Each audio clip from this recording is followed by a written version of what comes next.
बिल्कुल पता है। अस्सलाम वालेकुम, गुड मॉर्निंग, सुबह बखैर। अस्सलाम वालेकुम, welcome everybody. So we were talking about cricket और याद है कि आज ओडीआईस जो हैं वो स्टार्ट हो जाएंगे पाकिस्तान। जी बिल्कुल, कैसे ना याद हो, कल बाबर आजम और न्यूजीलैंड के कप्तान ने इस सीरीज की ट्रॉफी की रूनुमाई की है। ट्रॉफी कैसी लगी आपको? Pretty, can we see it here ताकि हम सारे एक अदद we will get to see it. Yes, इस पे एक सितारा भी है और एक पंख भी है। मुझे अच्छा पंख तो आपको पता है ना, ये कीवीज का होता है और सितारा हमारा निशान है। बट आई लाइक दिस जाली जाली जो नीचे आई हुई है ना पूरी ट्रॉफी की। अच्छा जी, ट्रॉफी की एस्थेटिक्स पे हम अपनी एक्सपर्ट ओपिनियन दे रही हैं, लेकिन मैंने अपनी राय दे दी थी। हाँ, लेकिन वी कैन जस्ट होप कि इस सीरीज में हम बेहतरीन परफॉर्म करें, बिकॉज ये हमारा बिल्डअप है towards the Asia cup and towards the one day international world cup.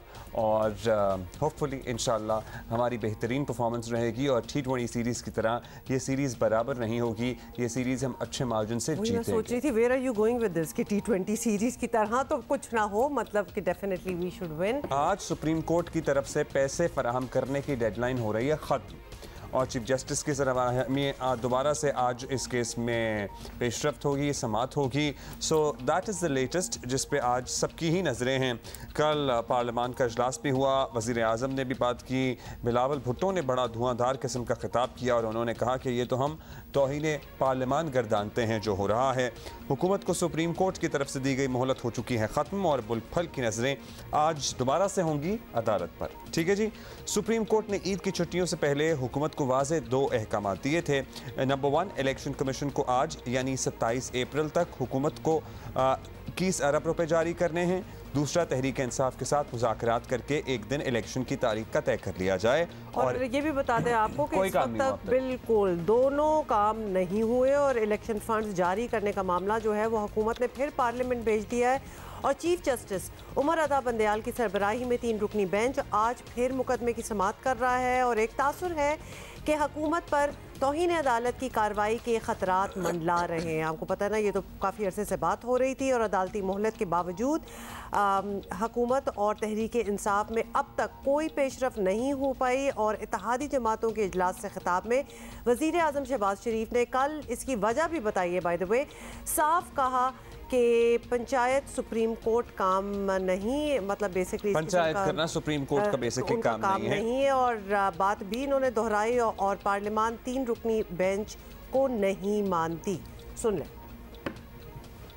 मैं नहीं समझता कि मुझे या आपको ये फैसला करना चाहिए कि हम सुप्रीम कोर्ट को ज़ामिन बनाएं, उसको हम आर्बिट्रेशन का हक दें। ये उनका काम नहीं है, पंचायत उनका काम नहीं है। उनका काम कानून और आइन के मुताबिक फैसले देना है। 13 अगस्त को पार्लियामान की मुद्दत ख़त्म होती है और उसके बाद अगर 90 दिन शामिल किए जाएं तो वो नवंबर अक्टूबर में वो तारीख बनती है। अभी भी सूरत हाल बड़ी चैलेंजिंग है। मिसाल के तौर पर कल सुप्रीम कोर्ट के 3 रुकनी बेंच ने, जिसको पार्लियामान ने कबूल नहीं किया, और ये एक मुतफक्का राय थी और फैसला था कि हम सब ये समझते हैं और इसको मानते हैं कि फैसला 4-3 का है।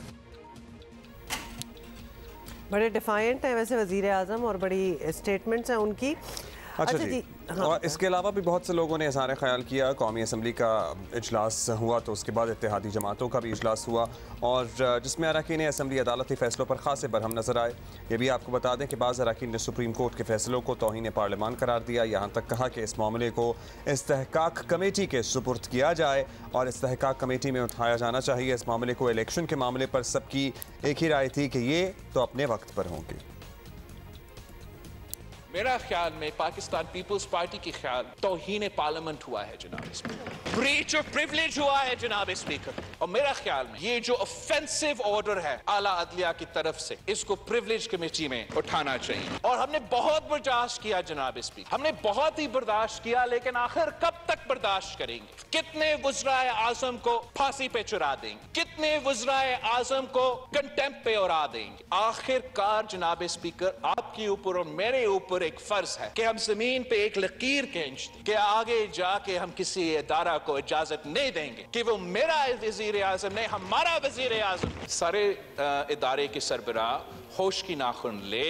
अगर वो चाहते हैं कि तारीख में वो पीटीआई का टाइगर फोर्स समझा जाए तो सो बिस्मिल्लाह, वो उनकी मर्जी है। इस मुल्क को तबाह करने वालों को एक्सपोज करना चाहिए, उनको लाएं पब्लिक में आके आवाम से माफी मांगे। ये चंद बंदों का खेल था जिन्होंने डॉन का ड्रामा किया, जिन्होंने पनामा का ड्रामा किया, जिन्होंने मियां नवाज शरीफ को डिस्क्वालीफाई किया, जिन्होंने मेरे ऊपर 20 साल टैक्स रिटर्न ना फाइल करने का झूठा इल्जाम लगाया। किधर है हुब्बुल वतनी, किधर है पाकिस्तान का फिक्र? आज बिखरे पड़े हैं। Election, what election? क्या हो जाएगा इलेक्शन? अगर 3-4 महीने बाद हो जाएगा तो क्या, कौन सी मुसीबत है? Let the election be in October. कुछ नहीं होगा। जो कहा जा रहा है वो अनकॉन्स्टिट्यूशनल काम है। ये आप अस्यूम नहीं कर सकते कि जी आप जाएं और आप सप्लीमेंट्री ग्रांट के तौर पे दे दें और फिर जून में ये कोई गुलाम है बैठे हुए कि ये हमारी बात मान के चौथी दफा फिर उसको वोट दे देंगे, नहीं हम पास कर देते। क्यों? अगर आप समझते हैं कि इस ईवान को बावकार बनाना है तो जो रेजोल्यूशन यहाँ से मूव होता है, पास करते हैं, वरना आप ना कहा करें कि पास है कि नहीं है। और अगर ये पास है और यहाँ पे करोड़ों लोगों के नुमाइंदों ने उसको अप्रूव किया है, जो नहीं मानता जनाब स्पीकर, ये हाउस रिकमेंड करता है कि उसके इत्तेहादी जमातों का इजलास हुआ था जिसमें इज़हार ख्याल किया था वज़ीर आज़म ने, जो हमने आपको दिखाया। उसके बाद ये पार्लियामान का इजलास हुआ जिसमें बड़ी धुआंधार तकरीरें हुई।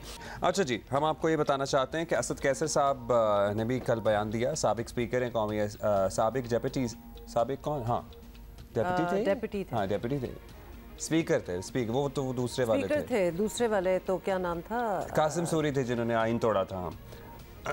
अच्छा एनी हाँ, सो असद कैसर साहब को हटा दिया ना इमरान खान साहब ने इंटरव्यू में कहा कि मैंने तो उन्हें मैंडेट ही नहीं दिया। उन्होंने कहा जी ये हुकूमत चाहती ही नहीं है मुज़ाकरात करना और आज जो है अदलिया पाकिस्तानी कौम की तकदीर बदलेगी। और दो कल वज़ीर आज़म ने कहा कि बातचीत होनी चाहिए, मुज़ाकरात होनी चाहिए, लेकिन फिर ऊपर से ये भी हरकत करते हैं कि पीटीआई अरकान असम्बली को ऐवान के अंदर या असम्बली के अंदर आने की इजाज़त भी नहीं मिली। सो वो भी साथ साथ चल रहा है। सो ये तमाम चीज़ें लेकिन एक आपके दफ़ा सामने सुन लेते हैं कि उनका क्या कहना था। कल बहुत बड़ा अहम दिन है, पाकिस्तान की तकदीर का बहुत बड़ा फैसला होने वाला है। जैसे कि आपको पता है कि आज हुकूमत ने वाज़ेह कर दिया कि वो कोई मुज़ाकरात नहीं करना चाहती और इसका बुनियादी मकसद ये है कि वो सुप्रीम कोर्ट के साथ मुहाज़राई के लिए तैयार हैं। और हमें ये भी पता चला है कि चीफ जस्टिस के ख़िलाफ़ जो साजिश शुरू हो चुकी है, इसकी रिमूवल के लिए भी मुख्तलिफ प्लानिंग हो रही है जो किसी भी सूरत में काबिल कबूल नहीं है। अगर चीफ जस्टिस के ख़िलाफ़ कोई साजिश होती है या उसको निकालने के लिए कोई लाअमल तय किया जाता है या कोई कोशिश करते हैं तो पाकिस्तानी कौम चीफ जस्टिस के साथ खड़ी होगी।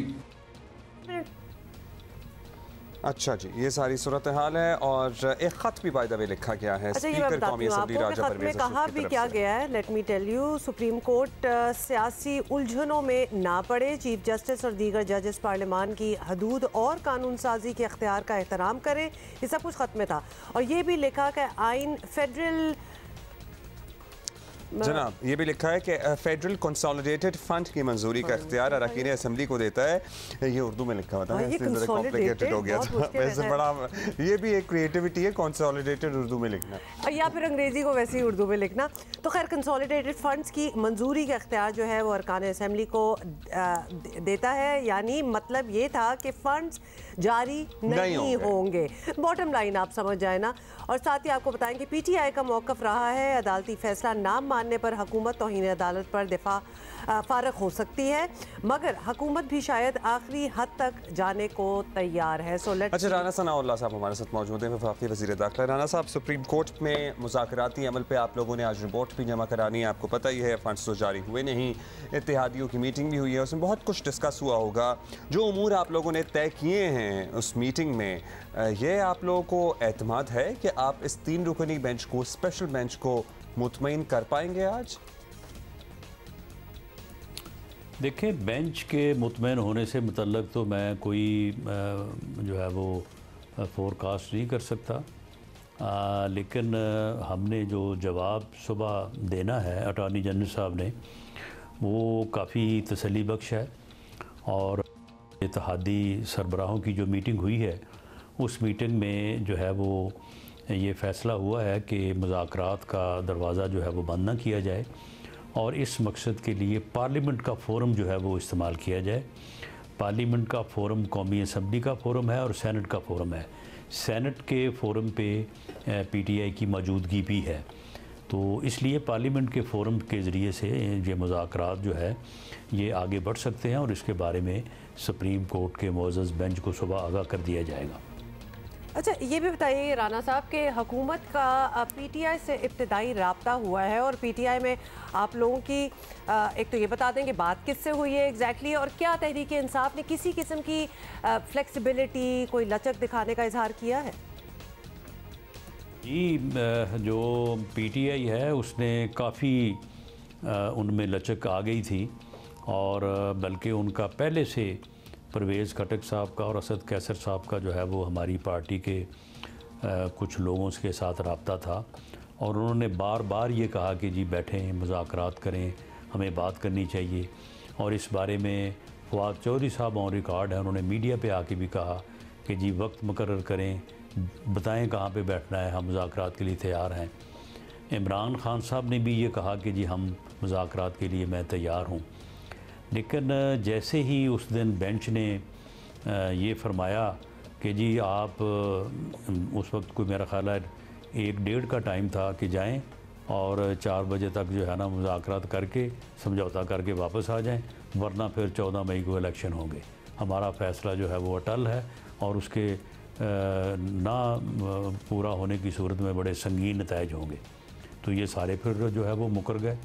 इनकी जो है वो उसी वक्त ट्यून तब्दील हो गई। इन्होंने बाहर आके उसी वक्त कह दिया कि जी हम कौन से मुज़ाकरात, हम कोई मुज़ाकरात नहीं करेंगे। लेकिन हमने इसके बावजूद जो है असद कैसर साहब से और परवेज़ खटक साहब से हमारे जो नुमाइंदे थे याद सादक साहब और ख्वाजा साद रफ़ीक साहब, उन्होंने उनसे रब्ता किया और उन्होंने बाकायदा यकीन दहानी कराई कि 26 तारीख को हम बैठेंगे। इसकी एविडेंस जो है वो मौजूद है और लोग भी अलाई पार्टीज़ के जो है वो वहाँ पे गालबन तारक बशीर चीमा साहब और मौलाना असद महमूद साहब भी थे। तो बाद में इमरान खान ने उनकी अथॉरिटी ख़त्म कर दी। उन्होंने कहा इनको तो मैंने मैंडेट ही नहीं दिया, मैंने तो मैंडेट जो है वो शाह महमूद कुरैशी को दिया है। तो इस तरह से जो इन मुज़ाकरात के सिलसिले में पहली मीटिंग जो तय हो चुकी थी असद कैसर साहब से और परवेज़ खटक साहब से, वो होना थी जो कि नहीं हो सकी। चलिए जी, ये तो पता नहीं होना है या नहीं होना। मुज़ाकरात के लिए तो इट सीम्स लाइक कि कोई तैयार नहीं है, लेकिन सवाल ये भी है कि क्या तौहीन अदालत के लिए फिर सब तैयार है, पर्टिकुलरली हुकूमत, ऐवान और खासतौर पर अपोजिशन तो बड़े इंतजार में है कि यहाँ तौहीन अदालत, कंटेम्प्ट ऑफ कोर्ट हो सकता है, एंड व्हाई नॉट। अच्छा, एक और बड़ा अहम सवाल है और बिल्कुल ये बिलावल भुट्टो की तकरीर भी हमने आपको सुनाई ना अभी ज़रा, इसमें उन्होंने इस किस्म की बातें की थी इस्तेहकाक कमेटी के हवाले से। जी जी। तो आपके जहन में भी ये सवाल था शायद। अब ये बताइएगा कि तौहीन पार्लियामान हो रही है कि बिलावल साहब ने भी on the floor of the house कहा कौमी असम्बली की इस्तेहकाक कमेटी इस हवाले से कुछ अफराद को तलब करेगी। तो कौन है वो अफराद बेसिकली, बॉटम लाइन? जी, इसमें जो है वो 3 मेंबर्स बेंच जो है उन्होंने जो फ़ैसला किया है और उन्होंने एक तो हुकूमत को ये कहा है कि वो पार्लियामेंट के फ़ैसले को नज़रअंदाज करते हुए जो है वो रकम अदा करें। ये हुकूमत को एक गैर आइनी, गैर कानूनी काम करने की तरगीब है। और दूसरा ये है कि ये कंटेम्प्ट ऑफ पार्लियामेंट है। तो इसके ऊपर आज जो सरबराही मीटिंग हुई है उसमें भी बात हुई है और उसके बाद पार्लियामेंट में भी जो है वो इसके ऊपर अज़हार ख़याल हुआ है। तो इसमें ये मुनासिब समझा गया है कि पार्लियामेंट की जो फ़ील है उसको जो है वो स्पीकर अपने ख़त के ज़रिए से इस मुअज़्ज़ज़ बेंच और जज साहबान की खिदमत में जो है वो पेश करें। थैंक यू आपका राना साहब। आपको बताया था हमने ना कि हुकूमत को सुप्रीम कोर्ट की तरफ से जो दी गई मोहलत वो ख़त्म हो गई है और आज दोबारा से इन केसेस की समाअत होगी। सबकी नज़रें अदालत पर हैं। आज क्या कोई बड़ा फैसला आ सकता है या फिर एक और तारीख मिल जाएगी और मामला फिर आगे चला जाएगा, या फिर अगर कंटेम्प्ट वाला मामला भी है तो क्या उसकी प्रोसीडिंग्स का आगाज़ होगा, उसमें भी ज़ाहिर है थोड़ा वक्त तो लग सकता है, लेकिन क्या जानिए कि हो सकता है फ़ौरन ही सारा कुछ हो जाए। ये हम तमाम बातें ज़रा समझने की कोशिश करते हैं। माहिर कानून सीनियर सहाफ़ी मुनीब फ़ारूक हमारे साथ मौजूद। मुनीब, ये अभी अब्दुल्ला ने ऑप्शंस दिए हैं कि क्या क्या हो सकता है, कंटेम्प्ट भी हो सकती है, बहुत बड़ा फैसला भी आ सकता है। आपको क्या लगता है क्या होगा? बहुत शुक्रिया हुमार अब्दुल्ला। देखिए, होने को तो आजकल के हालात में कुछ भी हो सकता है, तो प्रिडिक्ट तो हम कुछ सेफली चीज़ कर नहीं सकते, लेकिन अगर बाय द बुक कोई चले तो वज़ीर आज़म के हवाले से पहली जो कंटेम्प्ट की बात की जा रही है, अगर तो अदालत ये कह दे कि हाँ जी वज़ीर आज़म ने ही कंटेम्प्ट किया और वो ये समझते हैं, तो उसका एक प्रोसीजर है फिर कंटेम्प्ट का जो बाकायदा तौर पे अडॉप्ट किया जाता है। वो आप पहले ये कि जो एलिजिड कंटेम्नर होता है आप उसे शो कॉज नोटिस इशू करते हैं, और कंटेम्प्ट की कार्रवाई के अंदर जो प्रोसिक्यूट करता है फिर शख्स, वो अटॉर्नी जनरल ऑफ पाकिस्तान है। लेकिन मुझे लगता है कि शायद आज के दिन ये ना हो और शायद हो भी जाए, बट अगर प्राइम मिनिस्टर के हवाले से देखा जाए तो प्राइम मिनिस्टर ने और कैबिनेट ने खुद को इंसुलेट किया है। किस तरह? उन्होंने पिछली 2 मौकों पर, गुज़िश्ता रोज़ भी गालिबन और उससे पहले भी, उन्होंने जो अदालत का हुक्म था उसको कैबिनेट के अंदर लाए और रेकमेंड किया to the parliament for the disbursal of funds और for the approval of funds. अब पार्लियामेंट ने उसको टर्न डाउन किया है। अब टेक्निकली देखा जाए तो प्राइम मिनिस्टर ने या कैबिनेट ने टर्न डाउन नहीं किया, लेकिन अदालत पिछले ऑर्डर के अंदर ये कह चुकी है कि जी जो एक्सरसाइज अडॉप्ट की गई है ये तो बड़ी एनामलस है और इसकी ज़रूरत नहीं थी, and you know so on and so fourth. और ऐसे मुल्क में बहुत से खर्चे होते हैं जो वफाक कर लेता है और पोस्ट फैक्टो अप्रूवल लेता है, और ये सबसे बड़ा आर्गुमेंट ये होगा कि आप एक कॉन्स्टिट्यूशनल ऑब्लिगेशन को पूरा करने के लिए पार्लियामान उसको टर्न डाउन कैसे कर सकती है। लेकिन पार्लियामान का ये कहना है कि जी हमारे पास इख्तियार है, फेडरल कंसोलिडेटेड फंड के ऊपर ये चार्ज है, तो अगर ये चार्ज अमाउंट है तो फिर इसकी अप्रूवल या डिसअप्रूवल देना वो पार्लियामान का इख्तियार है। अदालत ने क्योंकि खुद पोस्ट फैक्टो अप्रूवल अपने एक ऑर्डर में लिख दिया था, दैट मीन्स की अप्रूवल की जरूरत तो पड़ती है पोस्ट फैक्टो या बिफोर द डिसपर्सल। सो ये तो बात अपनी जगह मौजूद है। ये टेक्निकल बातें जो कि मैंने आपके सामने की। अब अगर बहुत ही सादा अल्फाज में की जाए तो इट ऑल डिपेंड्स के जजेस किस माइंडसेट के साथ आते हैं। एक तो देखिए वो अलेजिडली उनकी खुशदामन की ऑडियो और वो खवातीन की ऑडियो के सामने है, जो कि मैं समझता हूँ कि एक बड़ा बदकिस्मत एलिमेंट है, क्योंकि प्राइवेट कॉन्वर्सेशंस हैं, खवातीन आपस में बात कर रही हैं, रिगार्डलेस के अनलेस के somebody can connect the dots and tell कि ये गुफ्तगू के बाद जो चीफ जस्टिस साहब थे उनका माइंडसेट ये हो गया और तब्दील हो गया। मेरे ख्याल में उनका माइंडसेट जो है वो बना हुआ है इन जज साहिबान का। सो इट हार्डली मैटर्स कि कोई अपने व्हाट्सएप ग्रुप के अंदर या प्राइवेट कॉन्वर्सेशंस में क्या करता है। एक पर्टिकुलर स्कूल ऑफ थॉट होता है जिसको कोई जज सब्सक्राइब करता है। अब सुप्रीम कोर्ट के अंदर डिवीजन मौजूद है। याद रखिए ये वो वक्त नहीं है जो यूसुफ रजा गिलानी साहब के वक्त था। उस वक्त ना मुस्तफ़ा एम्पेक्स केस आया था विच केम इन 2014। उसके अंदर जो बात सामने आई थी कि prime minister alone is nothing, it's the prime minister and the federal cabinet that forms the federal government. So एक तो ये है। दूसरा, उस वक्त की सुप्रीम कोर्ट के अंदर बड़ा यूनिसन था। इफ्तिखार चौधरी साहब वाज ऑल पावरफुल और हर कोई उनकी गुण गाता था। हम उनकी तस्वीरें चलाते थे और उनके गुण गाते थे। बाद में वो सबके जोड़ों में बैठे और उनकी एक्टिविज्म सबके जोड़ों में बैठी, और शायद हमें भी इस बात का एहसास होना चाहिए। तो आज वो हालात नहीं है सुप्रीम कोर्ट में। आज सुप्रीम कोर्ट जो है वो पोलराइज्ड है, बिटरली डिवाइडेड है, और अलाउ मी टू से जजेस एक दूसरे को कह रहे हैं politicians in ropes. So what else is left? So even if there is a contempt proceeding against an elected prime minister, अदालत शायद अगर उसको बहुत, जो कि मुझे डाउट है, अदालत शायद कहे कि यदि हम कंटेम्प्ट प्रोसीडिंग हम शुरू कर रहे हैं। बिलावल जो कह रहे हैं कि भाई ये तो तौहीन पार्लियामान है और इस्तेहकाक कमेटी को बुलाया जाना चाहिए कुछ अफराद को, आपको क्या लगता है अगर उस तरफ से कोई इंतहाई कदम उठाया गया तो यहाँ से ये कदम भी उठाया जा सकता है? आम तौर पर तो देखिए प्रिविलेज के अंदर, कमेटीज के अंदर बुलाया जाता है सरकारी अफसरान को, इदारों के सरबराहान को कि जी आपने फलाने का जो इस्तेहकाक है वो मजरू किया है। अब पार्लियामान का इस्तेहकाक मजरू किया तो आज की तारीख तक कंटेम्प्ट ऑफ पार्लियामेंट का तो कोई कानून मौजूद नहीं है। आप एक दिन में बना लीजिए और उसको प्रूव कर लीजिए कि जी इसमें हुआ है, तो फिर उसके अंदर होगा ये कि फिर वो अब आइन के अंदर कुछ बातें जो मैं ज़रा सादा ज़बान में कह लूँ कि आइन के अंदर ये लिखा है कि आप जज का कॉन्डक्ट पार्लियामान के अंदर डिस्कस नहीं कर सकते। That is article 68। Then article 69 tells you कि जी जो सुप्रीम कोर्ट या कोई भी कोर्ट है फॉर दैट मैटर, वो पार्लियामान के अंदर की हुई कार्रवाई जो है उसको इन क्वेश्चन नहीं ला सकती। तो यहाँ तो दोनों चीजें हो रही हैं, वहाँ वो भी हो रहा है और जज का कॉन्डक्ट भी पार्लियामान में डिस्कस हो रहा है।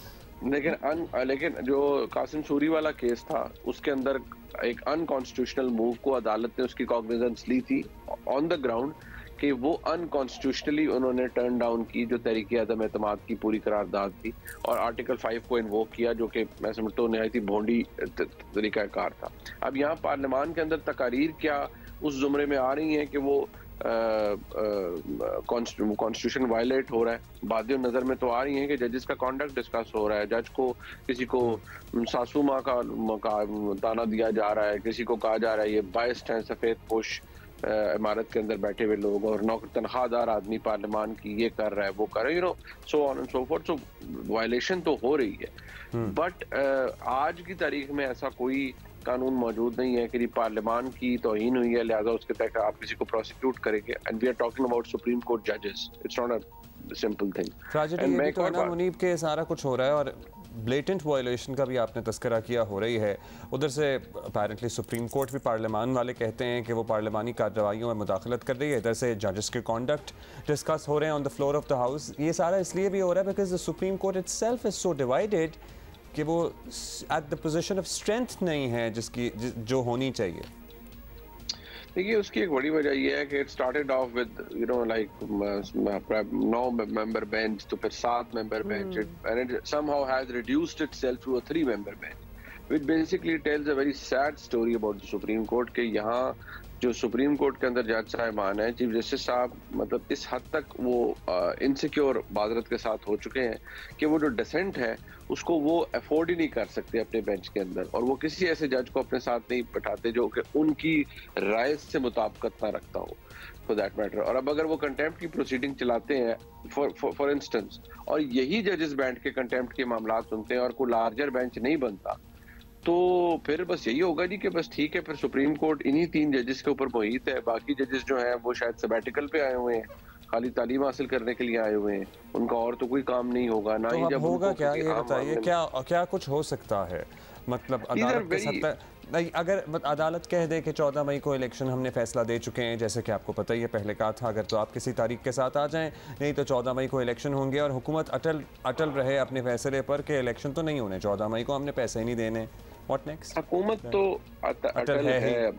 हाँ अब्दुल्ला, वो तो उन्होंने अपनी जो इंटेंट थी वो रिश्ता रोज भी जाहिर कर दी। बट देखिए यहाँ अगर मैं ये कहूँ कि प्राइम मिनिस्टर को या किसी को खतरा नहीं है कि कंटेम्प्ट के लिए लग जाएगी या अदालत किसी स्टेज तक जा सकती है, at the end of the day आप एक फंक्शनिंग डेमोक्रेसी हैं। सुप्रीम कोर्ट कोई ये तो नहीं ना कि हवा में तहलील हो जाएगी या जजेस जो हैं वो हवा में तहलील हो जाएंगे। वो बहरहाल एक आईनी इदारा है, मुल्क की सबसे बड़ी अदालत है, रिगार्डलेस कि वो आज कितनी बाइस्ड है, कितनी डिवाइडेड है और किस तरह का वहाँ पर मामलात चल रहे हैं। वो मेरा तो आर्गुमेंट हमेशा से ये रहा ही नहीं है। 90 दिन आइन में लिखा हुआ है आपने इलेक्शन करवाने थे, बट इशू ये है कि सुप्रीम कोर्ट की बड़ी मॉरल लेजिटिमेसी होती, अगर वो पूरा बेंच बैठा होता और वो जजेस बार बार रोज हैमर करते 13 जजेस विद दिस कि यार आपने आईनी ऑब्लिगेशन थी, आपने नहीं किया, नीचे की सारे एक्सरसाइजेस हाई कोर्ट्स की अडॉप्ट कर ली गई हैं, वहाँ पर आपकी बात नहीं सुनी की। वी हैव नहीं होती, इतनी हिम्मत ही ना होती। Nobody would have raised a finger. Nobody would have raised a finger. फिर ये पार्लियामान भी आ जाती, सब कुछ आ जाता, ना होता। यूसुफ रजा गिलानी के वक्त भी तो देखिए पार्लियामान के अंदर कंटेम्प्ट ऑफ कोर्ट के कानून को ओवरनाइट तब्दील किया गया, क्यों? गिलानी साहब को बचाने के लिए, लेकिन वो अदालत ने उठा के बाहर फेंक दिया। और फिर पार्लियामान ने बड़ी बड़ी करारदादें की, बाकायदा तौर पर जब वर्डिक्ट आया उसको रोका गया। फिर जो स्पीकर ने वक्त दिया, फहमीदा मिर्जा साहिबा थी, उन्होंने कहा कि नहीं मैं पोस्ट ऑफिस नहीं है मेरा जो दफ्तर है या मेरा मनसब, मैं उसके ऊपर डिलिबरेट करूंगी। अदालत के अंदर फिर एक 184(3) के तहत पिटीशन आई और फिर यूसुफ रजा गिलानी साहब को कहा कि हुजूर आपको सजा हो चुकी है, यू आर हेंस डिस्क्वालिफाइड, घर जाइए। वो एक बड़ा बदकिस्मत वक्त था, एक वजीर आजम को घर भेज दिया गया, वो एक और काम था। आज की तारीख मुख्तलिफ है। मैं दोबारा कहूंगा कि अपनी तरफ से हुकूमत ने खुद को इंसुलेट किया है। ये इंसुलेशन का लफ्ज मैं जानबूझकर इस्तेमाल कर रहा हूँ कि उन्होंने खुद कुछ ऐसा नहीं किया। उन्होंने कहा पार्लियामान ने किया जो किया है, हमने कुछ नहीं किया, पार्लियामान ने डिसअप्रूव किया, हम क्या कर सकते हैं? आपने खुद ही लिखा था पोस्ट फैक्टो अप्रूवल ले लो, तो हमने पोस्ट फैक्टो नहीं, हमने तो बिफोर दी डिसबर्समेंट अप्रूवल ली है। उन्होंने फारिग कर दिया, एक नहीं 2 दफा कर दिए शायद, और उनका इंटेंट भी यही है कि भाई हमने नहीं करना और हम नहीं दे सकते ये पैसे, और इकट्ठे अक्टूबर में इलेक्शन होंगे, तो आप इसको गारंटी कंसिडर कीजिए। अगर अदालत नहीं करती, they can move on and do anything with the life, and I don't see them backtracking, या अगर हो जाए तो वो शायद कोई और बात है। लेकिन देखिए मिनिस्ट्री ऑफ डिफेंस ने, पाकिस्तान की फौज ने अपना मौकफ दे दिया है, और DGISPR की बड़ी केयरफुली वर्डेड उनकी जो प्रेस टॉक थी, उसमें उन्होंने बड़ा तरीके से बता दिया, उन्होंने इस जो मौके, इस इशू के ऊपर कि ये इदारे का मौकफ और इदारे के जो ज़मीनी हकायक थे वो हमने बता दिए हैं उस रिपोर्ट में, और वो सब मौजूद है। और माजरत के साथ ये बात भी हकायक से मुताबिकत नहीं रखती जो जज साहिबान ने लास्ट हेयरिंग 2 हेयरिंग्स में की कि हमें पहले बता दिया गया था। और ब्रीफिंग और रिपोर्ट इसरार किया जाता रहा था कि आप ब्रीफिंग ले लें, वो नहीं एक्सेप्ट की गई थी प्ली, और ये कहा गया था कि हमें सील लिफाफे दे दें। जब ये बताया गया था ना कि हमें बाद में ब्रीफिंग दी गई फैसले के बाद, तो ब्रीफिंग के लिए पहले भी इसरार किया जा रहा था, लेकिन वो वक्त नहीं दिया जा रहा था ब्रीफिंग के लिए, उनकी प्ली एक्सेप्ट नहीं की जा रही थी। Anyhow thank you Munib, have a good day, let's see क्या होता है। आप सारा दिन बिजी रहेंगे, आई एम श्योर आपको जहमत देते ही रहेगा कोई ना कोई। अच्छा, 11 बजे के बाद समात है, ये भी आपको याद दिला दें। और इस सारी कॉन्वर्सेशन में एक बात है कि इतनी कैंडिडली, इतनी ओपनली बातें करना जिसमें बड़े टर्म्स यूज़ होना जैसे बायस्ड या डिस्ट्रैक्टेड या बहुत सी हम बातें कर रहे थे, दिस इज़ ऑल्सो अनप्रेसिडेंटेड। आपको याद है ना कि पहले ये बातें भी नहीं हो सकती थी।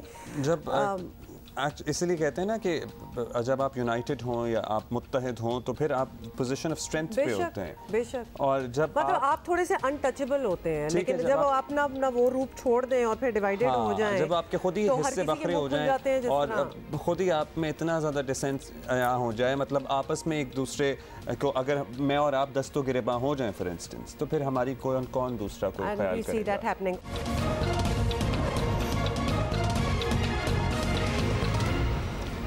Welcome back, Ji. Good morning once again. So, okay, yeah. Please, let's talk about cricket. Actually, let's talk about anything but what you were talking about. तो जी, पाकिस्तान और न्यूजीलैंड के दरमियान 5 वन-डे मैचेस की सीरीज का आगाज़ जो है वो आज से हो रहा है रावलपिंडी में। और प्लीज़ दुआ करें कि वो ना हो जो लास्ट टाइम हुआ था, जैसे कि ओले पड़ गए थे और मौसम वैसे है कुछ। सर मुंडा के पड़े थे या उससे पहले ही पड़ गए? मैं नहीं थी वहाँ। अच्छा जी, मैच जो है वो, और मैं मतलब कि मुंडा में मेरे बाल देखे हैं। नहीं, मेरी बात सुने, आपको समझ आई मैंने क्या कहा? यस। अच्छा ठीक है। मैच पाकिस्तानी वक्त के मुताबिक होगा दोपहर 3:30 बजे खेला जाएगा। और वनडे स्क्वाड के लिए आपको पता ही है पाकिस्तान टीम में 6 स्पेशलिस्ट खिलाड़ियों को शामिल किया गया है। कह रहे हैं जैसे वो बड़ा कोई मिशन है। हाँ, कोई दिल की सर्जरी करने लगे हैं, मिशन तो है। हाँ, लेकिन ये सीक्रेट मिशंस होते हैं जिनको स्पेशलिस्ट कहा जाता है। अच्छा जी, पाकिस्तान न्यूजीलैंड की T20 सीरीज 2-2 से बराबर रही। ग्रीन शर्ट्स का अब 5 वनडे मैचेस की सीरीज में कीवीज का मुकाबला करने का हदफ सामने है। इसी पे बात करेंगे। हमारे साथ मौजूद हैं साबिक टेस्ट क्रिकेटर आप जावेद भाई हमारे साथ मौजूद हैं। बहुत शुक्रिया आकिब भाई। T20 सीरीज तो बराबर रही है, अब एक रोज़ा सीरीज का आगाज़ हो रहा है। स्क्वाड 17 रुकनी है। आपके ख्याल में क्या हमारी स्ट्रैटेजी होनी चाहिए? देखिए, सबसे पहले तो T20 सीरीज़ की बात करते हैं। बड़ी अफसोसनाक बात है कि एक न्यूजीलैंड की कमज़ोर टीम पाकिस्तान आई और पाकिस्तान वो सीरीज़ ना जीत सका, क्योंकि एक्सपेरिमेंट शुरू से करने शुरू कर दिए। अगर ये इस तरह का नंबर T20 में रखते, बैटिंग ऑर्डर की मैं बात कर रहा हूँ, जिसमें आपके जो टॉप 4 बैटर्स हैं उसमें 2 राइट हैंडेड है, 2 लेफ्टी हैं, like Babar Rizwan right handed है, फ़खर और साइम अयूब लेफ्टी हैं। इन 4 नंबर्स तक राइट लेफ़्ट कॉम्बिनेशन लाना चाहिए था। एक प्लेयर जो है फ़खर है, वेरी एग्रेसिव, उसको जाना चाहिए, खेलता भी इस तरह है, साइम भी सीधा जाता है, तो एक बैलेंस आपका चलता है। 5 पे इफ्तिखार और फिर Imad and Shadab and Fahim and then Shaheen Haris and Zaman. ये पहले 3 मैचेस खेलते और इस सोच से खेलते कि हमने ये सीरीज़ पहले जीतनी है और फिर हमने नए प्लेयर्स को चांस देना है। इस वनडे सीरीज़ से पाकिस्तान को क्या मिला? कुछ नहीं मिला। ट्रायल्स भी हुए तो उसका आपको कोई मुस्बत चीज़ सामने नहीं आई। अब वनडे की बात करते हैं तो वनडे भी पाकिस्तान को जीतना चाहिए, क्योंकि उनकी जो फुल स्ट्रेंथ नहीं है, एक वीक टीम है। तो अगर अभी वनडे में ये सोच लें कि हमने पहले 3 मैचेस जो है उसमें एक ऐसा कॉम्बिनेशन खिलाना है जो कि विनिंग कॉम्बिनेशन है, और 3 मैच जीतने के बाद जब आप बाकी 2 मैचेस है उसमें फिर आप एक्सपेरिमेंट करें। अच्छा, एक और बताएं, आप इन एक्सपीरियंस टीम और ये सारे वर्ड्स, डर ही लगता है इस किस्म की चीज़ें यूज़ करने से, ये टर्मिनोलॉजी, बिकॉज हमारा भी कुछ पता नहीं होता। जैसे कि अभी न्यूजीलैंड ने एक रोज़ा टीम में मार्क चैपमैन शामिल किया है उनको, और चैपमैन को पाकिस्तानी बॉलर्स T20 सीरीज़ में सिर्फ एक बार ही आउट कर सके हैं। तो ये फिर एक्सपीरियंस या नॉट एक्सपीरियंस का तो फिर कोई फ़र्क ही नहीं पड़ता। तो आपका क्या तज्जिया है इस बारे में? देखिए अच्छे बैटर्स हैं, एट टाइम्स आपकी बेस्ट सीरीज़ हो जाती है। Chapman is a very nice batter. बाकी ये है कि अगर आप सही तरीके से अपने बॉलर्स को यूटिलाइज़ नहीं करेंगे और आप अपनी जो बेस्ट 11 है अवेलेबल उसमें से अगर आप सही टीम नहीं खिलाएंगे तो ये साबित हुआ कि आप एक कमज़ोर टीम न्यूजीलैंड की जो एक ए टीम उसको कह सकते हैं, आप उससे भी हार सकते हैं। तो आखिर भाई इस सीरीज़ में कौन हमारे लिए एक एसेट साबित हो सकता है, किस पे हमें तकिया करना चाहिए, या ओवरऑल सभी को अपना किरदार अदा करना होगा? देखिए इसमें क्योंकि पाकिस्तान में मैचेस हो रहे हैं तो अब ये है कि थोड़ा सा वनडे है तो उसमें फ़खर जमान हमेशा वनडे में अच्छे रन्स करते हैं, फिर इमामुल हक बहुत अच्छी फॉर्म में रहे हैं। इसके अलावा बाबर हैं, बाबर तो किसी भी क्रिकेट में हमेशा स्कोर करते हैं, दुनिया के one of the best batters हैं। अब ये प्रॉब्लम आएगी रिजवान के लिए कि वो किस नंबर पे खेलते हैं और क्या रोल होता है, क्योंकि वनडे क्रिकेट में रिजवान की कोई मिडिल में खेलते हैं तो ज़्यादा अच्छी इतनी ज़्यादा ज़बरदस्त परफॉर्मेंस नहीं है।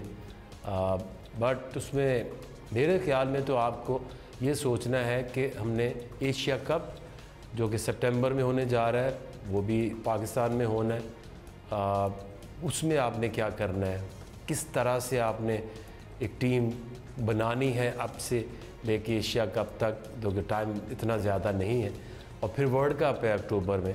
तो इसको ज़हन में रख के आप प्लेयर सेलेक्ट करें। आपको अब्दुल्ला शफीक जैसे प्लेयर, आगा सलमान जैसे प्लेयर्स, इनको कॉन्फिडेंस अब देना है कि आपका रोल क्या है टीम के अंदर, और आपको हम अब वर्ल्ड कप तक जो है वो लाजमी साथ रखेंगे और क्लैरिटी ऑफ रोल भी देंगे ताकि आपका कॉन्फिडेंस बढ़े। अच्छा आकिब भाई, अच्छा ये सारी बातें तो हो गई, सॉरी बहुत बातें हो गई। हमें सिर्फ ये बताएं कि अब मशवरा क्या देंगे कौमी टीम को। हम बस चाहते हैं हमारा वो हाल ना हो जो अभी T20 में हुआ था। खैर हाल तो क्या, दो हमने बड़े अच्छे मैचेस भी जीते थे बट ओवरऑल हमने नहीं जीता। So we want to win. अब बताएं कि क्या मशवरा देंगे।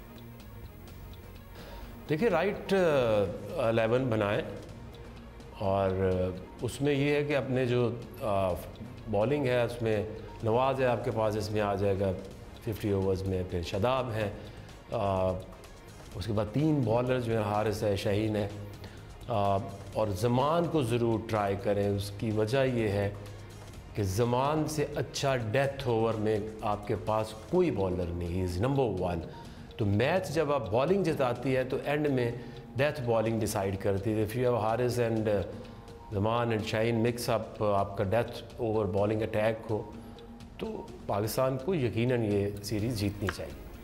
ज़मान को ज़रूर ट्राई करना चाहिए। Thank you so much Aqib भाई। लेट्स सी क्या होता है। आज से by the way Pakistan versus New Zealand एक रोज़ा सीरीज़ का आगाज़ हो रहा है। 5 मैचेस पर मुश्तमिल ये सीरीज़ है। पहला मैच इसका खेला जा रहा है आज रावलपिंडी में। कल बाय द वे रावलपिंडी में बिजली कड़क रही थी और बारिश हो रही थी और ये कुछ सिलसिला था। आज लेट्स सी क्या होता है। अच्छा कनेक्टेड टू क्रिकेट आपको जल्दी से एक और खबर भी बता दें कि बरतानवी अखबार द टाइम्स ने अपनी एक रिपोर्ट में दावा किया है कि इंडियन प्रीमियर लीग की टॉप फ्रेंचाइजेस के मालिकान जो हैं वो इंग्लैंड के 6 खिलाड़ियों को, और बल्कि टॉप 6 खिलाड़ियों को इंटरनेशनल क्रिकेट छोड़कर T20 लीग्स खेलने के एवज 50 लाख पाउंड्स तक सालाना मुआहदा करने पर बातचीत जो है उन्होंने कर रहे हैं। और लेकिन रिपोर्ट में ये नहीं बताया गया कि कौन सी फ्रेंचाइजेज हैं जिन्होंने राब्ता किया है, जबकि खिलाड़ियों के नाम भी सामने नहीं आए। इन बॉटम लाइन ये है कि वो चाह रहे हैं कि अपनी नेशनल ड्यूटी जो होती है वो छोड़ दें, क्विट कर दें और वो हमारे पास आके बस लीग खेला क्योंकि पैसे हम बहुत ज़्यादा, उनसे ज़्यादा वैसे पैसे कोई नहीं देता। हाँ पैसे हम बहुत ज़्यादा दे रहे हैं तो ये अपनी नेशनल ड्यूटी जो कौमी फरीज़ है इनका वो सारा मुल्क की तरफ से खेलने वाला मामला पीछे छोड़ें, और चूंकि हम पैसे ज़्यादा दे रहे हैं इसलिए वो आ जाएं। आयरनी देखें कि अपनी टीम को पाकिस्तान नहीं भेजेंगे, दूसरों की तोड़ेंगे कि अपनी टीमें ख़त्म करो, सारे हमारे पास आके लीग खेलो, अपने लिए पूरी तो देखिए ना उनका जो दिल चाहता है वो करते हैं। बाय द वे आपको पता है कि रोनाल्डो के मामला ज़रा सेट नहीं है अल नसर पे। हाँ बीतते महीने तो हो गए, अब 6 महीने में ही उनके मामला मतलब खासे ख़राब हो चुके हैं, खासे ख़राब। आसान नहीं है वैसे उन लोगों के साथ काम करना। वैसे टीम के कोच को तो बरतरफ कर दिया तो इनके आवाज़ें उठना शुरू हो गई। यू हैव टू मतलब फील्ड भी ठीक होनी चाहिए। It's not all about the cars and the houses and the money.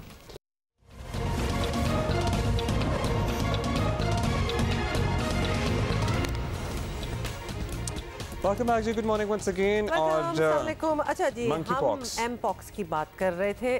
Good one, you manage to say it. तो एम पॉक्स जो है ना, वो जो मंकी पॉक्स होता था वो वही है, लेकिन अब उसको एम पॉक्स कहते हैं। उसके केसेस बढ़ते जा रहे हैं ज़रा पाकिस्तान में। पहले हमने आपको कल परसों से बताया था, पहले एक केस था, फिर 2 हो गए, अब ज़रा लगता है कि 20 मुश्तबा अफराद के टेस्ट किए गए हैं, नमूने लिए गए हैं। बाय द वे, जानलेवा नहीं होती है बीमारी, लेकिन बड़ी तकलीफ दे और अजियतनाक हो सकती है। यूजुअली 2 हफ्ते में मुकम्मल ख़त्म हो जाते हैं ना चिकन पॉक्स।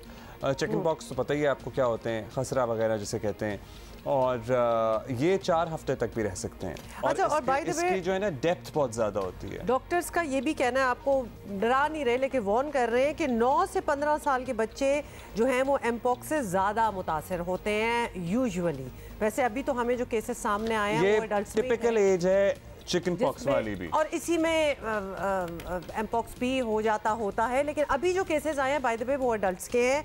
और साथ ही आपको बता दें कि वायरस का फैलाव जो है वो रोकने के लिए बैरून मुल्क से आने वाले मुश्तबा मरीजों की स्क्रीनिंग का फैसला भी हो गया। बिकॉज ये भी आपको पता है, पहला केस जो था वो सऊदी से बहुत सी फ़्लाइट्स आ रही हैं जो कि उम्रे के बाद आपको पता है बहुत से लोग रमज़ान में करते हैं, तो उनमें से एक केस निकला था, 2 केसेस निकले थे वैसे वहाँ से। तो स्क्रीनिंग बहुत लाजमी है। आइसोलेशन वार्ड्स वगैरह कायम किए गए हैं अस्पतालों में। अब सिंध में भी आपको पता है, हमने बताया था कल से आइसोलेशन वार्ड्स कायम करने की हिदायत जारी की गई थी। इस्लामाबाद में तो पहले ही हो गया है। अलामतें ताकि नज़र आने पर मरीज़ों को फौरी तौर पर अलग किया जा सके। इसी पर ज़रा बात करते हैं, मज़ीद समझने की कोशिश करते हैं। निगरान वज़ीर सेहत पंजाब डॉक्टर जावेद अकरम हमारे साथ मौजूद हैं। डॉक्टर साहब बताइएगा कि अब 2 केसेस रिपोर्ट हुए हैं जो सऊदी अरेबिया से आ रहे थे, मज़ीद मुश्तबा लोगों के नमूने लिए गए हैं, 20 अफराद की रिपोर्ट। एक तो बताइए कब तक आ जाएगी, दूसरा ये कि क्या तमाम लोग जो सऊदी से ट्रैवल कर रहे हैं उनकी ट्रैवल हिस्ट्री चेक करके उन लोगों को चेक किया जा रहा है? How you guys working about it? Monkey pox ज़ाहिर है कोई नई बीमारी नहीं है, कई दहाइयों से है, और ये एक वायरस है, DNA वायरस है इस केस में। और पाकिस्तान अभी तक अल्हम्दुलिल्लाह इससे महफूज था, लेकिन ये दोनों केसेस सऊदी अरेबिया से आए। ये वायरस कोई सांस से नहीं लगती, ताकि क्योंकि पूरे जहाज़ में नहीं फैलेगी, ये टच से लगती है।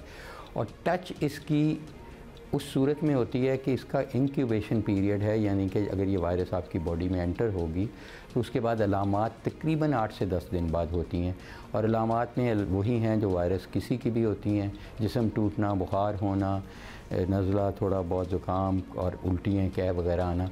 और उसके बाद जो इसकी डिस्टिंग्विशिंग फ़ीचर है बाकी वायरल इन्फेक्शन से, वो रैश है, और वो पेरिफेरल बॉडीज़ पे होती है, ख़ासकर हाथों पे, टांगों पे, पाँव पे। और वो शुरू पे एक फ्लैट रैश होती है, यानी कि एक एंग्री लुकिंग रेड रैश होती है, लेकिन इची होती है, ख़ारिश बहुत होती है। और उसके बाद 1 दिन बाद या चंद घंटों बाद वो वेजिकुलर रैश बन जाती है, यानी कि फिंसियाँ बन जाती हैं, और उन फिंसियों में से थोड़ा थोड़ा पानी भी रिसता है।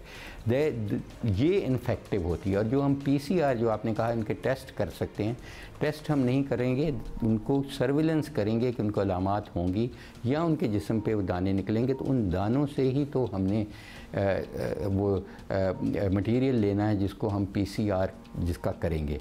तो ये इस तरीके की सर्वेलेंस है। जब तक उनके दाने नहीं बनेंगे तो उनका कोई टेस्ट का फ़ायदा नहीं है।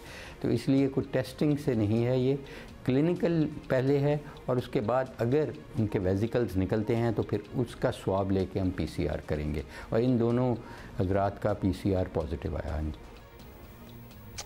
बड़ा ख़तरनाक किस्म की एक्सप्लेनेशन दी। अच्छा डॉक्टर साहब ये बताएं कि अगर हम बैरून मुल्क से आने वाले लोगों की, ऑब्वियसली वायरस ने कहीं से तो आना है, तो उम्रे से तो बहुत से लोग जो हैं वो ऑलरेडी वापस आ चुके हैं, जबकि बहुत से आ भी रहे हैं, तो वो सिलसिला अभी जारी है। तो क्या इन सब की स्क्रीनिंग होनी चाहिए आपके ख्याल में? और बाकी मुल्कों से भी आ रहे हैं, आपको पता है गल्फ स्टेट्स से तो बहुत आते रहते हैं, तो उन मुल्कों से भी आने वालों की स्क्रीनिंग होनी चाहिए। आप क्या सजेस्ट करेंगे? देखिए, स्क्रीनिंग इसकी यही है कि जैसे जहाँ पे ओरिजिन ऑफ द फ़्लाइट है, जहाँ बोर्ड होते हैं, वहाँ पे थर्मोग्राम लगे होते हैं कि इनका टेम्परेचर चेक हो। अगर किसी ने उस वक्त एंटीपायरेटिक ली हुई है तो वो फ़र्क चीज़ है। फिर जहाज़ पे क्योंकि ये 4-5 घंटे होते हैं, तो जहाज़ वालों को अलर्ट होना चाहिए कि अगर उन्होंने ख़ुद कह दिया कि मेरी तबीयत ख़राब हो रही है या फिंसियाँ निकल रही हैं, तो उनको सिर्फ लेटाना काफ़ी नहीं था, उसका रिपोर्ट होना ज़रूरी था, और ये बहुत ज़रूरी था। और फिर जहाँ लैंडिंग पे उनको बताना चाहिए था उस जहाज़ वालों को कि इस पैसेंजर की तबीयत ख़राब थी। उनका कोड ऑफ कंडक्ट में ये चीज़ आती है, तो ये इसको वायलेट किया गया।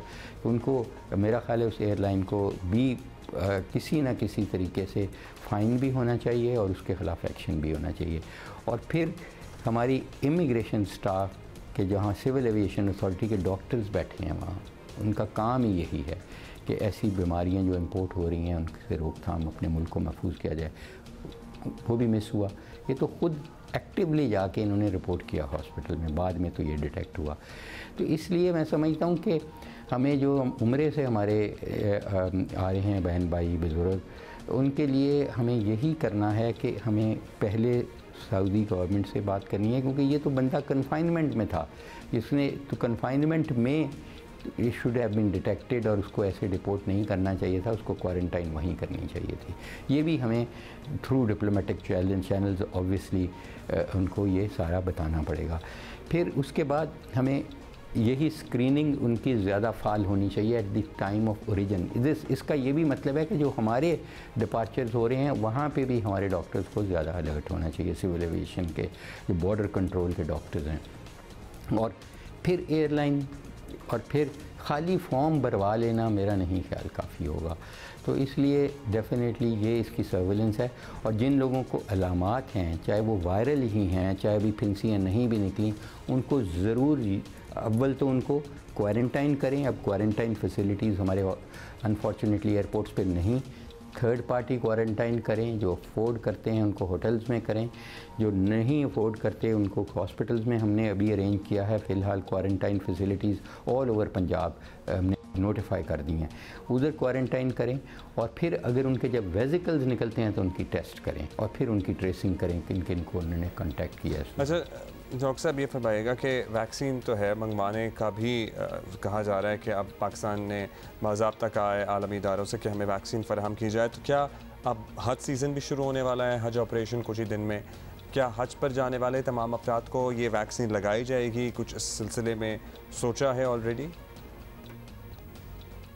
देखिए, वैक्सीन इसकी अपनी तो एज सच नहीं हुई डेवलप, क्योंकि ये इसके कज़न्स हैं small pox, chicken pox. Small pox fortunately eradicate हो चुकी है दुनिया से।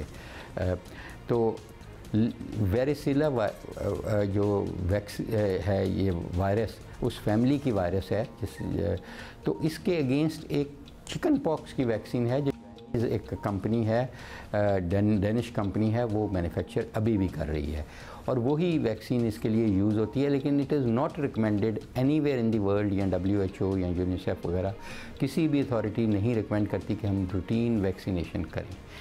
वैक्सीनेशन ये है उन लोगों के लिए जो इम्यूनो कम्प्रोमाइज्ड हैं, और अनफॉर्चुनेटली पाकिस्तान में वो बहुत ज़्यादा हैं, जिनको शुगर आती है, ब्लड प्रेशर है, हार्ट की बीमारी है, जो स्टीरॉइड्स ले रहे हैं, जिनको आर्थराइटिस की बीमारी है और वो इम्यूनो सप्रेशन ले रहे हैं, जिनका ट्रांसप्लांट हुआ है किडनी का या लिवर का और वो उनको अपनी इम्यूनिटी सप्रेस करके रखनी पड़ती है, उनके लिए ये वैक्सीन डेफिनेटली। और आज ही हमने ये डिसाइड किया, जो मीटिंग मैंने चेयर की, कि उस पर हम कांटेक्ट करके उनकी एटलीस्ट रेडीनेस रखेंगे, इफ़ नॉट इम्पोर्ट। तो इट डिपेंड। तो इसलिए मेरा ख़्याल है कि जो भी इंशाल्लाह आगे हज भी आ रहा है और उम्रा अभी जारी है, तो इसलिए मेरा ख़्याल है कि ट्रैवल एडवाइज़री तो ज़रूर होगी, लेकिन मेरा नहीं ख्याल कि ये हुआ है कि हम इसको रिफ्रेन करें कि बिल्कुल लोगों को कहें कि ना जाएं या पैनिक फैलाएं। मेरा ख़्याल है उनको उनका हज करने दिया जाए, क्योंकि ज़्यादा से ज़्यादा ये है। और वैसे भी हम यही कहते हैं कि अपने हाथों से ये फैलती है ज़्यादा, जैसे कोविड फैलता था। तो हाथ बार बार धोएं। और अल्हम्दुलिल्लाह बिंग मुस्लिम हमारी सुन्नत रसूल पाक सल्लल्लाहु अलैहि वसल्लम है कि नमाज तो खैर फ़र्ज़ है, वो तो सुन्नत तो बाद की बात है। तो हमने वज़ू करना है 5 वक्त, वो हो गया। खाना खाने से पहले, खाना खाने के बाद हाथ धोने हैं।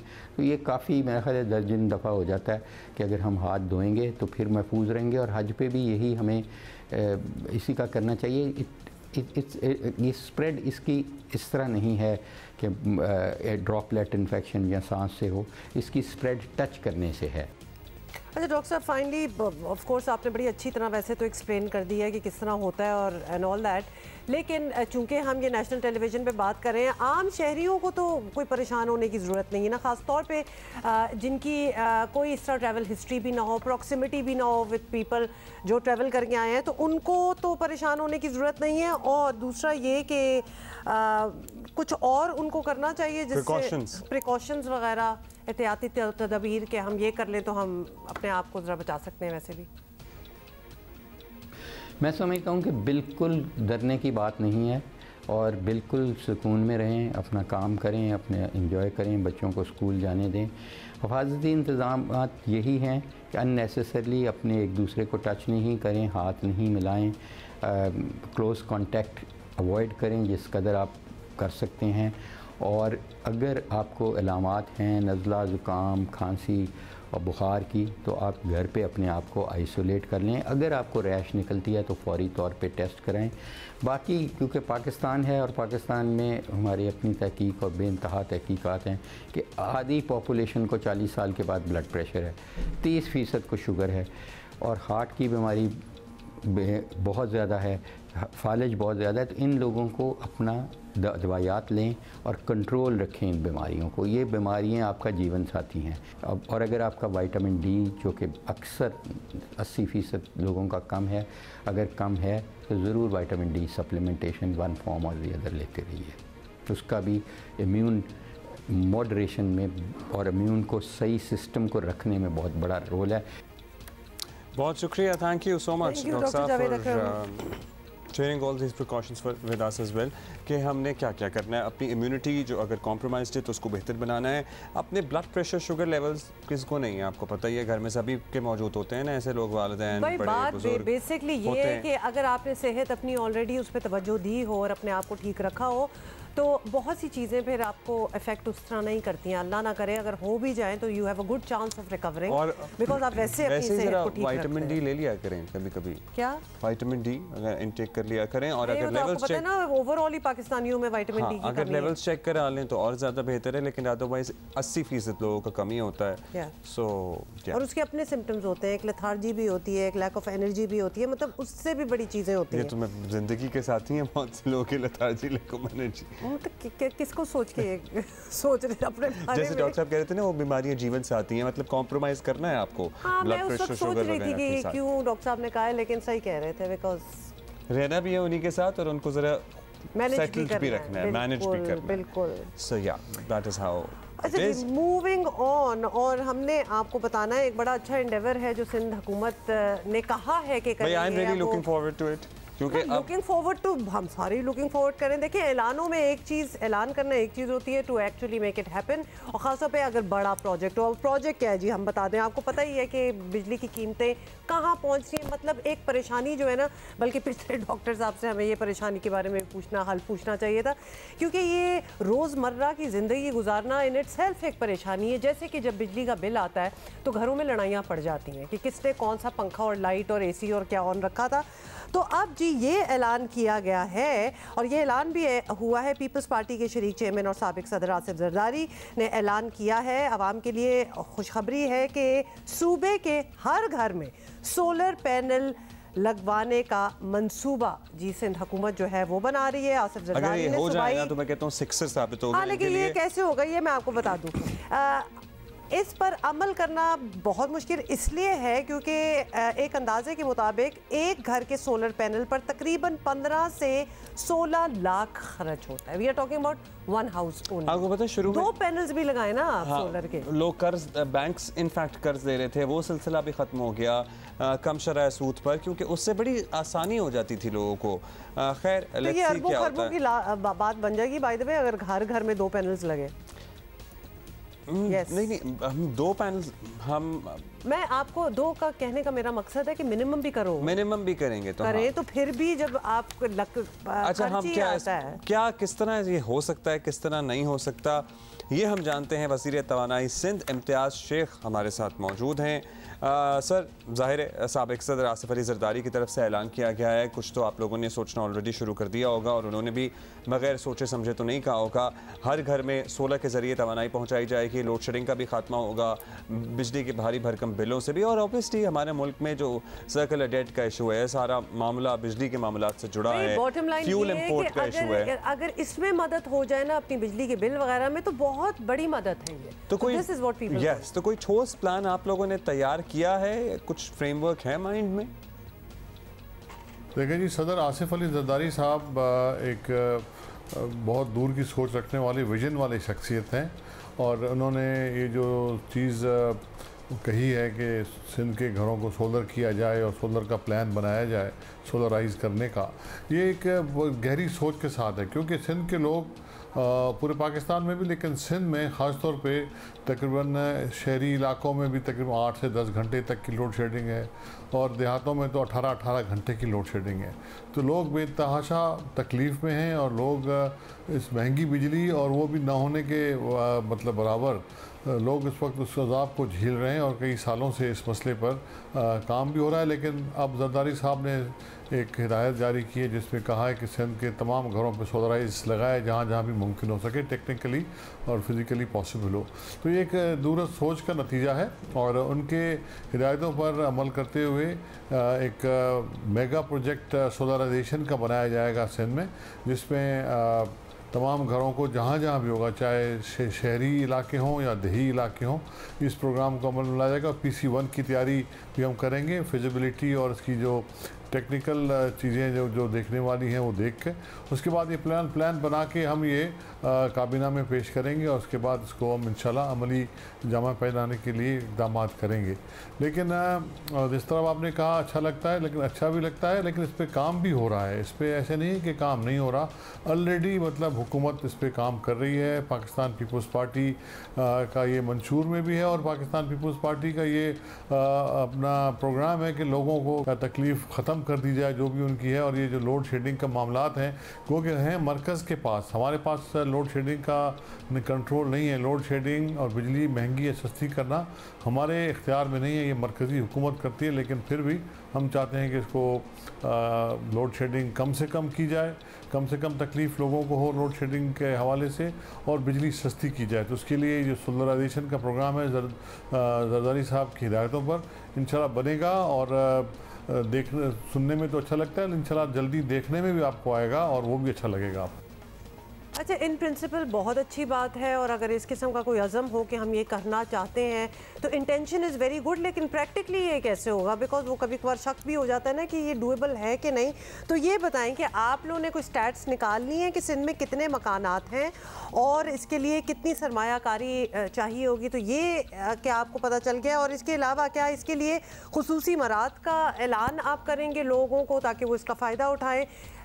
थोड़ा सी इसकी मज़ीद डिटेल दें कि प्रैक्टिकली किस तरह होना है।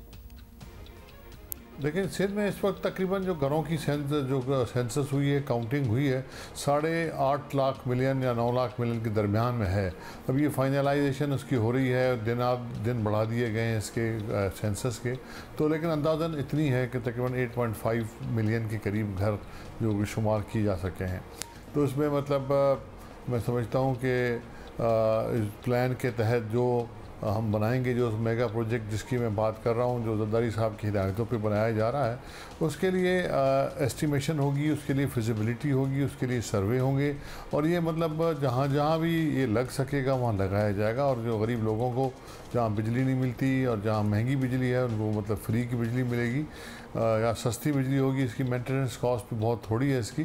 तो उस हवाले से रकम का तखमीना तो इस वक्त नहीं लगाया जा सकता, लेकिन इतना ज़रूर है कि तकरीबन ये जिन जिन घरों पर भी लग सकता है, चाहे वो शहरों में हो चाहे वो देहातों में हो, उस पर प्लान बनेगा, फिजिबिलिटी बनेगी, और उसके बाद उसका PC1 बन के हम इसमें गवर्नमेंट के पास ले जाएंगे और उसको हम इंशाल्लाह शुरू करेंगे। और सोलराइजेशन पे वैसे भी हम बहुत काम कर रही है सिंध गवर्नमेंट, और जिसमें मतलब लोगों को सस्ती बिजली पहुंचाने के लिए ख़ास तौर पे शुरुआत हमने गवर्नमेंट की बिल्डिंग से की है, अस्पतालों से की है, और सरकारी स्कूलों से की है, छोटे BHU यूनिट से की है, जेलों पे हम जा रहे हैं, तमाम जेलों को सोलराइज किया जाए।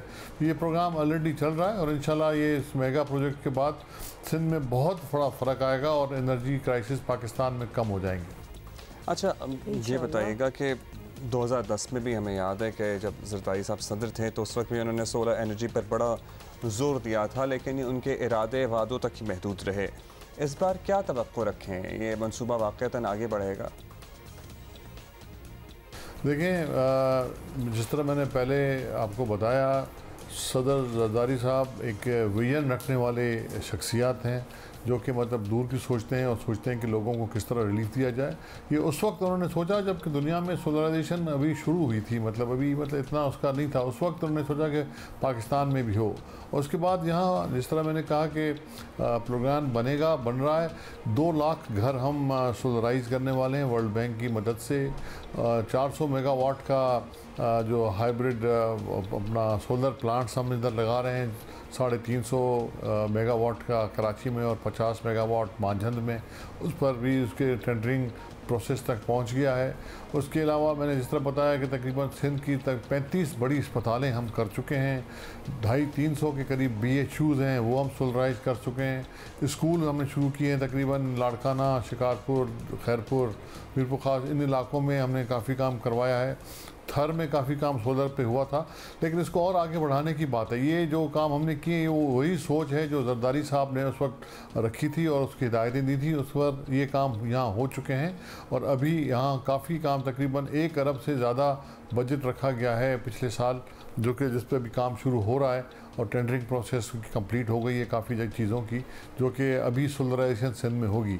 तो मैं समझता हूँ कि ये उसी प्रोग्राम का तसलसल है जो हम कर रहे हैं। और लेकिन ये जो मेगा प्रोजेक्ट की बात है, इंशाल्लाह अब जिस तरह उन्होंने अब हिदायत की है तो ये उस हिसाब से एक कामयाब तजुर्बा हो चुका है, पायलट प्रोजेक्ट्स बन चुके हैं। तो अब उसको हम अमली जामा पहनाएंगे पूरे सूबे के लिए और इंशाल्लाह आप देखेंगे कि इस पे इंशाल्लाह जी ऐसा हो जाए। बहुत शुक्रिया इम्तियाज़ शेख, आप अपने वक्त दिया। अभी दरअसल हमारे सवाल भी सारे ऐसे ही थे ना कि because we can not believe कि ऐसा हो भी सकता है, बहुत से वादे होते हैं लेकिन हो भी सकता है, और अगर नहीं हुआ तो कौन, क्योंकि इसकी अमीर गरीब मिडिल क्लास सबको ज़रूरत है।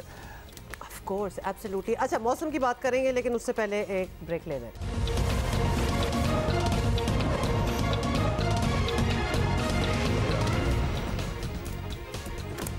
कभी कभार आप किसी बीमारी के बारे में सुनते हैं और फिर आप जल्दी से अपने अंदर सिम्टम्स ढूंढना स्टार्ट हो जाते हैं ना, ये बड़ी नेचुरल किस्म की चीज़ है।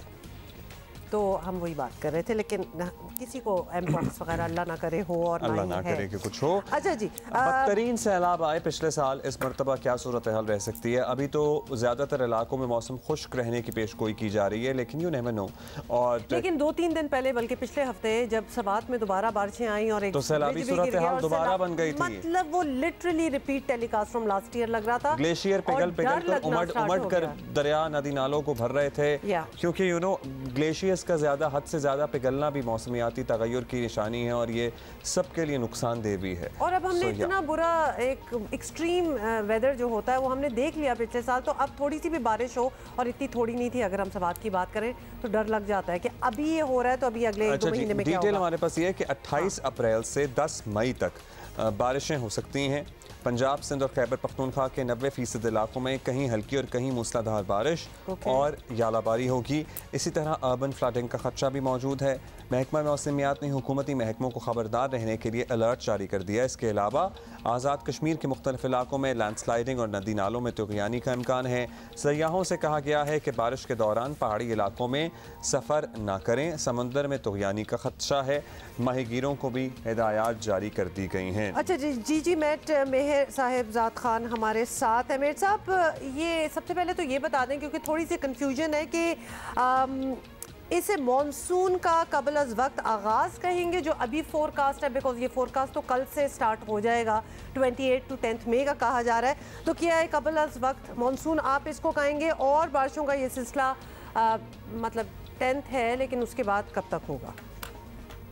रात से तकरीबन जो है वो मगरबी हवाएँ पाकिस्तान में दाखिल हो रही हैं, जिनसे बारिशों का आगाज़ भी होगा कुछ दिन के लिए, लेकिन इसको हम मानसून से अटैच नहीं कर सकते, ना ये मानसून हो सकती है।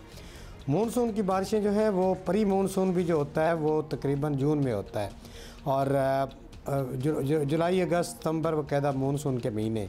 तो अभी हम इनको मानसून की बारिशें नहीं कह सकती। ये 1 हफ़्ते तक तकरीबन इन बारिशों का सिलसिला जारी रहेगा। कुछ इलाकों में आंधी, तूफ़ान, बारिश, ओले, ये सब फिनोमेनाज हो सकते हैं, और लोगों के लिए ख़ास तौर पे आजकल चूँकि गंदम की कटाई का मौसम है, तो हमारे किसान भाई जो हैं वो थोड़ा सा मोहतात रहें, कि अगर वो काट रहे हैं तो वो बरियां बांध लें उसकी, या फिर यह है कि थोड़े दिन एहतियात कर लें ताकि इससे फसल को नुकसान ना हो। सर मीनवाइल हमें मिर्ज़ा साहब बहुत से सवालात भी आ रहे हैं, तो लाहौर से किसी ने पूछा है, इस्लामाबाद वाले भी पूछ रहे हैं, भाई यहाँ क्या बारिशें अभी होने वाली हैं, शदीद बारिशें होने वाली हैं क्या? हो सकता है, देखिए इस्लामाबाद में हो सकता है, लाहौर में भी बारिश, चूँकि ये सिलसिला तकरीबन 4-5 दिन का है तो इसमें किसी वक्त शदीद भी बारिश हो सकती है, इसको इम्कान को कभी रद्द नहीं किया जा सकता।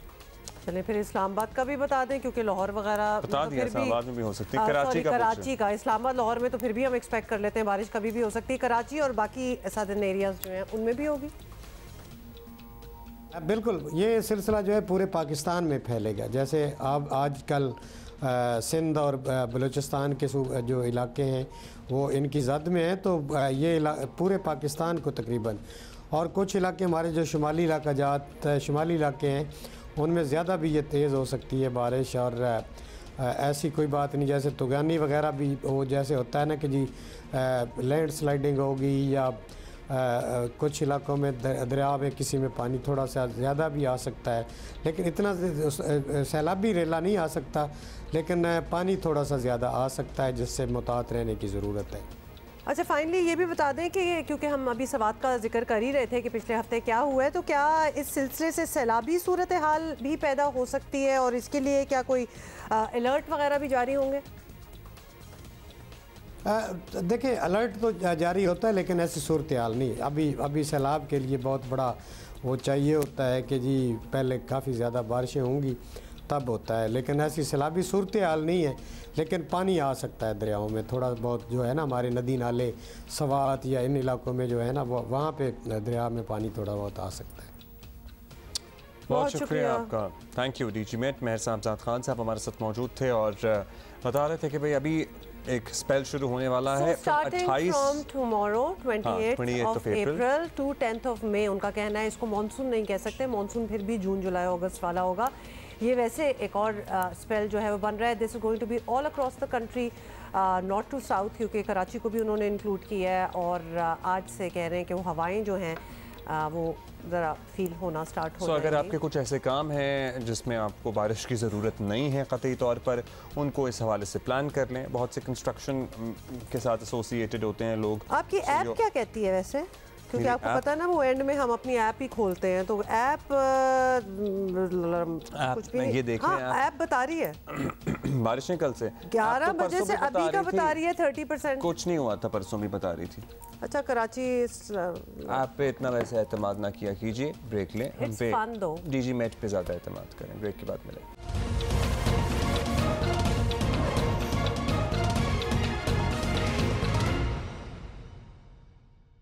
खैरपुर के करीब कराची से लाहौर जाने वाली कराची एक्सप्रेस में आग लगने से 4 बच्चों समेत 7 अफराद जो हैं वो जाँ बहक हुए हैं। बड़ा ही डिजास्टर हुआ है और 4 बच्चों की लाशें जली हुई बोगी से मिली हैं और ये रात को एक ही खानदान के बच्चे थे बिल्कुल, और वो बिजनेस क्लास बोगी में सोचें आग लगी और लोगों ने चलती ट्रेन से जंप मारना शुरू कर दी और बहुत से ने तो इस तरह अपनी जान बचाई, लेकिन एक खातून जो है वो भी जंप लगा के खैर वो मरने वालों में शामिल है। पोस्ट ईद सीजन है, कितने लोग हैं जो जा रहे होते हैं इस वक्त अपने शहरों को वापस ट्रैवल कर रहे होते हैं, हमें इस बारे में and you know I am just thinking कि अगर आप बिजनेस क्लास अपनी तरफ से तो आपने काफी सिक्योरिटी सेफ्टी की होगी कि पैसे भी ज्यादा दिए हैं, सारा कुछ पैसे भी ज्यादा और के ज्यादा कंफर्ट में जाएंगे, लेकिन जहां डिजास्टर होना हो सकता है। नुमाइंदा जियो न्यूज़ यासिर फारूकी हमें मजीद बता रहे हैं इस सिलसिले में। यासिर बताइएगा क्या हुआ? टंडो मस्जिद रेलवे स्टेशन देखें, ये गुज़िश्ता रात हादसा पेश आया था 12:15 साढ़े 12 के दरमियान, जब लाहौर से कराची से लाहौर जाने वाली कराची एक्सप्रेस की बोगी नंबर 4 में टंडो मस्जिद रेलवे स्टेशन के करीब अचानक आग भड़क उठी थी। उस वक्त मुसाफिर तमाम सो रहे थे। जैसे ही उठे हैं तो इंतहाई खौफ व हिरास फैल गया है पूरी बोगी में। कई लोग ऐसे थे जिन्होंने चलती हुई ट्रेन से ही छलांग मारी है अपनी जानें बचाने के लिए। उसमें एक ऐसी खातून थी 65 साल जो अपनी जान गंवा बैठी। उसके बाद जो है एक ऐसा ख़ानदान था जो बता रहा था कि उनके 4 बच्चे जो हैं लापता हैं। उनके हवाले से जो पूरी कराची एक्सप्रेस थी उसे रोके रखा और उसकी मुकम्मल तलाशी ली गई एक एक बोगी की। ताहम उसमें वो बच्चे नहीं मिले तो सुबह 9 बजे के करीब कराची एक्सप्रेस को अपनी मंजिल की जानिब रवाना कर दिया गया।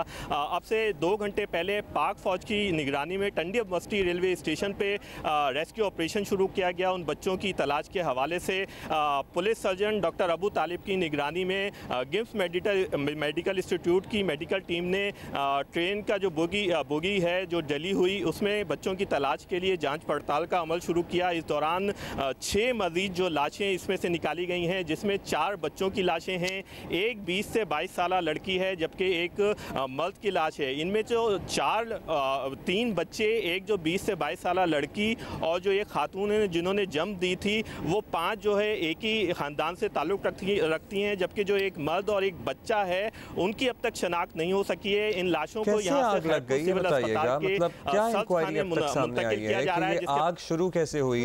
क्या कोई फायर एक्सटिंग्विशर नहीं होता कि आग शुरू हो तो उसे बुझाया जा सके वक्त पर ही, उसको इतना भड़कने से रोका जा सके? कोई इंतजाम नहीं होता क्या ट्रेनों में?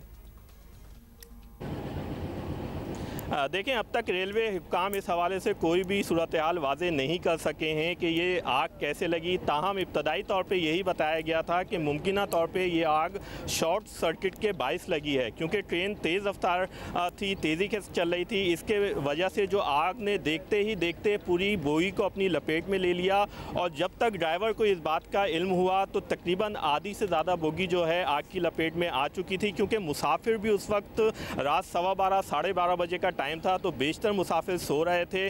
जब तक वो उठे हैं, अपने होश में आए हैं, पूरी बोगी में जो है एक अफरा तफरी फैल गई है। जो ऐनी शाहिदीन थे स्टेशन के करीब, उन्होंने हमें ये बताया कि चलती हुई ट्रेन से उन्होंने मुसाफिरों को कूदते हुए देखा है। यहाँ पे फायर ब्रिगेड जो अमला है वो भी 1 घंटे ताख़ीर से पहुँचा। उसकी वजह जो ये इलाका है रेलवे ट्रैक ये रोड से दूर है, तो जो फायर स्टेशन ब्रिगेड थे उन्हें भी यहाँ पहुँचने में मुश्किलात का सामना करना पड़ा है, जिसने पहुँचने के बाद आधे घंटे बाद जो है बता रहे हैं कि जो बोगी है इसके शोले जो है आसमान से बातें कर रहे थे। मैं अपने कैमरामैन उसामा तलत से कहूँगा कि वो अगर इस वक्त बोगी की कंडीशन दिखा सकें कि पूरी जो बोगी है जल चुकी है, जो अंदर का स्ट्रक्चर है वो सिर्फ वो खड़ा हुआ नज़र आ रहा है, इसका जो लोहा है वो भी तपिश की वजह से जगह जगह से पिघल चुका है। यही सूरत हाल है। जब यहाँ पे मेडिकल टीम अंदर दाखिल हुई तो उसे लॉन्ग बूट पहनने पड़े कि उसमें अभी भी तपिश थी, पैर उनके जल रहे थे। बहुत शुक्रिया for giving us this update. ये बड़ा ही डिस्टर्बिंग साहब, मतलब कमाल ही है कि मुझे समझ नहीं आ रहा कि फायर एक्सटिंग्विशर तो हर बोगी हर डब्बे में होना ही चाहिए, और वो चेन खींचने वाला सिलसिला मतलब क्यों नहीं रुकी वक्त में ट्रेन? लोगों को चलती ट्रेन से क्यों वो, अगर वो चेन खींच रहे होंगे, आई एम श्योर खींच रहे होंगे ना, तो वो सिस्टम काम करते हैं हमारी ट्रेनों के कि चेन खींचने का मतलब है कि एक्चुअली ड्राइवर को सिग्नल जाए और वो ट्रेन रोक सके। 5 लोगों की जान चली गई, एक ही खानदान के, इसमें 4 बच्चे शामिल हैं। 6 लोगों की इनफैक्ट जान गई है।